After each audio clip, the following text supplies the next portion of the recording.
આદિવાસી સમસ્ત આદિવાસી મહાપંચાયત લગામીમાં આવેલ તમામ આદિવાસી ભાઈઓનું હાર્દિક સ્વાગત છે કે તમે તમારો ટાઈમ કાઢીને અહીં આવ્યા છે. આપણે કોઈ પાર્ટી વિશે વાત નથી કરવાના, પણ આપણા સમાજના યુવાઓ માટે વાત કરવાના છે અને એમના પપ્પાઓ માટે વાત કરવાના છે. હાલના તબક્કામાં જોવા જાય તો છોકરાઓ મતલબ ઘણા બધા નાની ઉંમરે મજૂરી અર્થે કામે જતા રહે છે. ઘણા લોકો પૈસા નથી આમ તેમ કરીને ભણાવતા નથી ને બહાર લઈને જતા રહે છે ને આપણી પરિસ્થિતિ આપણા છોકરાઓની ખરાબ થઈ જાય છે. ત્યાં ગધેડા મજૂરી કરે છે, પણ કોઈ બાપ એવું નથી વિચારતો કે હું મારા છોકરાને ભણાવું. ઘણા લોકો ભણાવે છે પણ એનું પૂરું ધ્યાન નથી દેતા. નિશાળેથી આવે અને ઘરે ડોક્ટર કઈ ફગાવી દીધું કોઈને ખબર હોય નહીં. પછી જુવાન થાય, લગ્ન કરાવી લે અને કામે કામ કરવા બહાર જતો રહે છે. ત્યાં પણ લોકોની ગુલામી કરી કરી અને પૂરી જિંદગી બરબાદ કરી નાખે છે.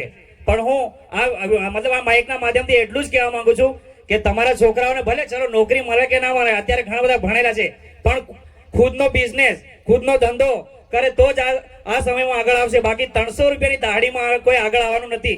એટલી બધી મોંઘવારી વધી ગઈ છે, તમે પણ ખબર છે કે બજારમાં 1000 રૂપિયા લઈને જાય તો પણ પૂરો સામાન ઘરનો આવતો નથી.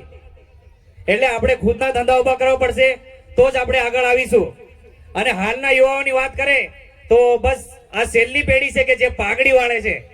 આવનાર સમયમાં કોણ આદિવાસી તે પણ ખબર પડવાનો નથી, એવો સમય આવી જવાનો છે. કેમ કે કોઈ આદિવાસી જેવા લાગતા જ નથી. આપણે તો બજારમાં ઉભા રહીએ તો જેન્ટ્સ પેન્ટમાં ઉભા રહીએ, કોઈ આદિવાસી એવા લાગતા બી નથી. આ પેલા દાદા છે એ આદિવાસી અસલી કહેવાય કે જેમને પૂરો આપણો પહેરવેશ અત્યાર સુધી પહેરી રાખ્યો છે.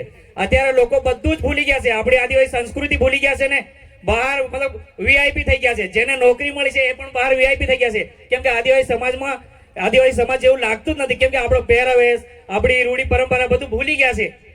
અને અત્યારે જે બી લોકો આપણા છેતરભાઈ છે, ભાઈ લોકો બધા કામ કરી રહ્યા છે, એમની સાથે મળી અને આપણો સમાજ એક રહેશે તો જ આપણો ઉદ્ધાર થશે.